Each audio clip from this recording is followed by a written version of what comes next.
ایک اچھے انسان اور کامیاب انسان سے حسد ہمیشہ وہی لوگ کرتے ہیں جن کے برابر بیٹھنے یا پہنچنے کی بساط ان کے بس میں ہی نہ ہو۔ وقت بیت جانے کے بعد قدر کی جائے تو وہ قدر نہیں افسوس کہلاتا ہے۔ جب آپ دیے ہوئے لفظوں میں من پسند شخص سے کسی چیز کی خواہش کریں اور پھر بھی وہ سمجھ نہ سکے تو بہتر ہے آپ خاموشی اختیار کر لیں۔ مخالفت ڈٹ کر لیں لیکن منافقت کبھی نہ کریں۔ مخالفت جرأت مند دلیر لوگ کرتے ہیں جبکہ منافقت بزدلوں اور بد نسلوں کا کام ہے۔ تم مجھے گھیر تو لائے ہو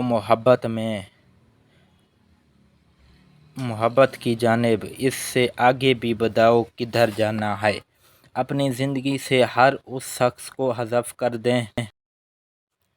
ایک اچھے انسان اور کامیاب انسان سے حسد ہمیشہ وہی لوگ کرتے ہیں جن کے برابر بیٹھنے یا پہنچنے کی بساط ان کے بس میں ہی نہ ہو۔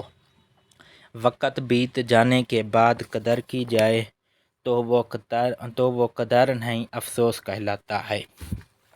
جب آپ دیے ہوئے لفظوں میں من پسند شخص سے کسی چیز کی خواہش کریں اور پھر بھی وہ سمجھ نہ سکے تو بہتر ہے آپ خاموشی اختیار کر لیں۔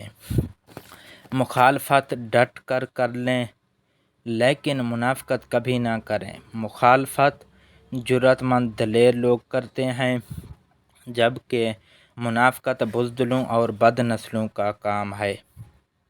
تم مجھے گھیر تو لائے ہو محبت کی جانب، اس سے آگے بھی بتاؤ کدھر جانا ہے۔ اپنی زندگی سے ہر اس شخص کو حذف کر دیں۔